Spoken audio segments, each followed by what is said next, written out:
Assalamualaikum warahmatullahi wabarakatuh. Perkenalkan, nama saya Nurul Komariah, peserta PPG dalam jabatan Kemenak Batch 2 di LPTK UIN Madura. Saya guru PAI di SDN Pasangsongan 4, Pasangsongan Sumeneb. Izinkan saya menyampaikan refleksi singkat selama belajar mandiri pada modul pedagogik pendidikan agama Islam. Selama saya belajar mandiri pada modul pedagogik dari tanggal 14 sampai 23 September 2025 ada 8 topik yang saya pelajari, yaitu topik 1, pendekatan pembelajaran berbasis masalah dan proyek atau problem based learning and project based learning. Topik 2, pendekatan pembelajaran berbasis diferensiasi atau differentiation based learning. Topik 3, pendekatan pembelajaran berbasis kesatuan materi, pedagogi dan teknologi atau technological, pedagogical, and content knowledge. Topik 4, pendekatan pembelajaran berbasis deep learning atau mindful learning, meaningful learning, and joyful learning. Topik 5, pendekatan dan strategi layanan bimbingan konseling untuk supervisi klinis. Topik 6, pendekatan pendidikan layanan anak berkebutuhan khusus atau pendidikan inklusi. Topik 7, karakteristik dan gaya belajar peserta didik Gen Z dan Alpha. Dan topik 8, guru profesional era digital dan AI. Rangkaian tugas dari modul pedagogi yang saya lalui mulai dari menonton video pembukaan, mengerjakan pretest, kemudian membaca topik 1 sampai 8, menonton video pembelajaran topik, membaca jurnal, kemudian ada tugas mandiri serta tugas refleksi. Dan yang terakhir, untuk mengetahui pemahaman kita, ada tes akhir modul. Dari topik 1 sampai 8, yang menarik bagi saya adalah topik 7 dan 8, yaitu topik 7, karakteristik dan gaya belajar peserta didik Gen Z dan Alpha.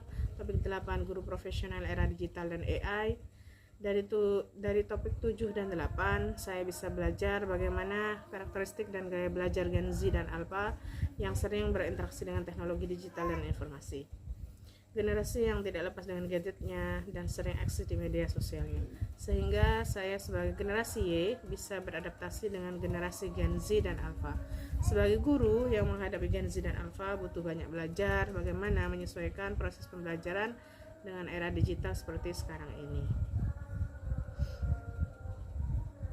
Dengan berkembangnya teknologi digital dan informasi, sebenarnya ada sisi positif dan negatifnya. Sisi positif, kita bisa akses apa saja yang bermanfaat, lebih mudah mengakses informasi baik di bidang pendidikan, kesehatan, sosial, ilmu pengetahuan, dan bidang-bidang yang lainnya. Bisa kita akses tanpa batas. Di samping ada sisi positif, juga ada sisi negatifnya. Salah satunya kecanduan game online, judi online, bermedsos, konsumtif dengan adanya marketplace yang menjamur, dan masih banyak lagi sisi negatif yang lain. Seiring berkembangnya teknologi digital dan informasi harus diimbangi dengan akhlak yang baik. Menggunakan teknologi dengan bijak. Kecanggihan teknologi tergantung pada orang yang menggunakannya. Jika yang menggunakan dimanfaatkan untuk hal yang positif, maka lebih baik. Jika yang menggunakan teknologi digital dan informasi disalahgunakan pada hal-hal yang negatif, sungguh sayang. Maka dari itu, penggunaan teknologi digital dan informasi harus digunakan dengan bijak supaya tidak terjumus pada konten-konten yang negatif. Sisi negatif tersebut merupakan tantangan era digital. Kita sebagai guru harus membimbing dan mengarahkan peserta didik supaya bijak dalam mengakses teknologi digital dan informasi. Kemudian topik 8, guru profesional era digital dan AI. Pada topik 8 membahas bagaimana menjadi guru profesional yang mampu mengintegrasikan kecanggihan teknologi dengan konten pembelajaran, karena era sekarang adalah era digital. Guru juga harus bisa memanfaatkan teknologi digital dan informasi dengan baik, efektif, dan bertanggung jawab.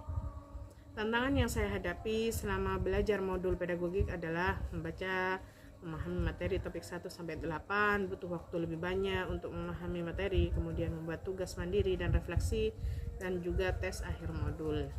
Tapi alhamdulillah saya bisa melalui rangkaian tugas di LMS sesuai deadline, selesai tepat waktu. Pada tes akhir modul saya harus mengulang karena nilainya kurang memuaskan. Ada topik yang masih belum saya kuasai.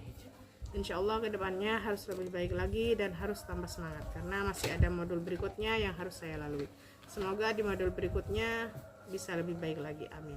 Demikian penyampaian singkat video refleksi modul pedagogik. Terima kasih. Akhirul kalam. Wassalamualaikum warahmatullahi wabarakatuh.